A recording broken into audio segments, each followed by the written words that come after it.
So, it's been about a week since Kevin Durant requested a trade, and well, he hasn't been traded yet.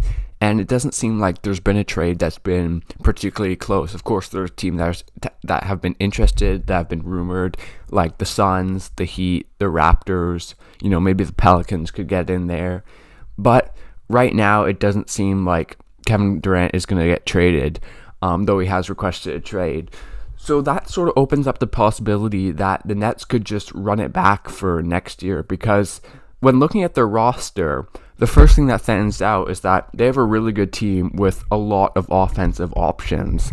And if they do run it back, I think, they're definitely going to be in the mix. They're going to be in the playoffs, and they're going to be competing for the championship. Obviously, if their chemistry issues and, just all the drama that has come along with this Nets team, if they're able to figure that out and just, their team on paper looks really good. The first thing is they have Kevin Durant, they have Kyrie Irving, they have Ben Simmons, 3 star players, a big three that when they made the Harden for Simmons trade looked really good together, yet we haven't seen play a minute together.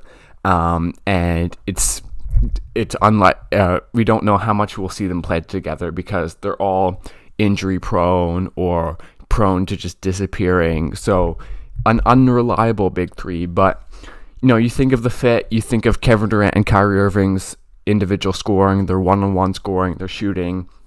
You think of Simmons as the third option with 2 great perimeter players where he's used in transition, where he can focus on defense and on playmaking. Ben Simmons is great at generating 3-point shots, and the fit is pretty good. And then you add to that just the amount of shooting they have around them.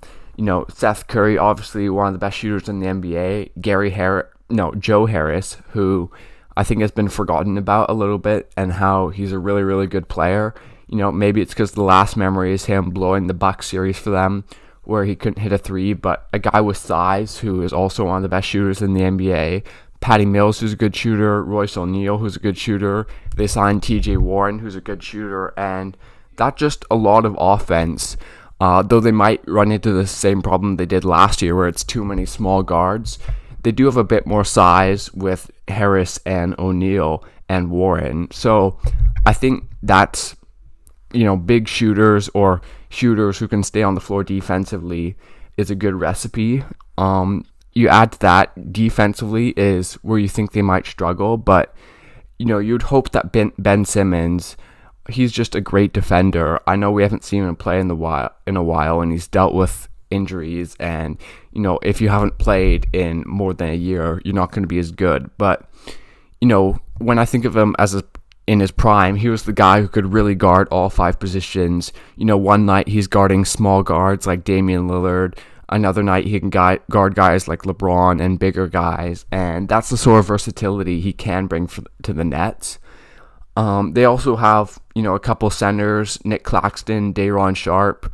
So we'll see if either of those guys can break out. But just overall, you see with the Nets roster, a really good roster that can play multiple ways, that has lineups where you think if it's Kyrie, Seth Curry, Joe Harris, Kevin Durant, and Ben Simmons, that's just a crazy, crazy, crazy offensive lineup that I don't think any team would be able to guard. And then if you want to go more defensively, maybe you throw Claxton in there as a traditional center. Maybe you put in someone like Royce O'Neal, who is a better defender, and they do have options. Because with the trade market for Kevin Durant and Kyrie Irving, it doesn't seem like there's a great trade out there, especially on the Kyrie front. You look at the trades, and a lot of the trades I've been seeing is bad salary and a first-round pick.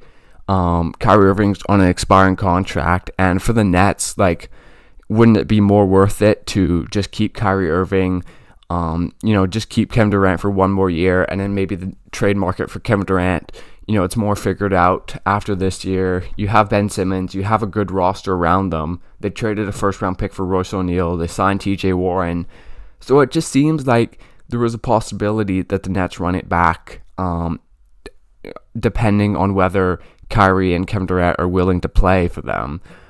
Because if they do, they are a threat. They do have a lot of shooting. They do have some exciting lineups they could throw out there, and yeah, we'll just have to wait and see. But that is just a possibility for the Nets. They could run it back, but I would say it mostly depends on if Kyrie and Kevin Durant would be willing, because if they are, yeah, they have a good team.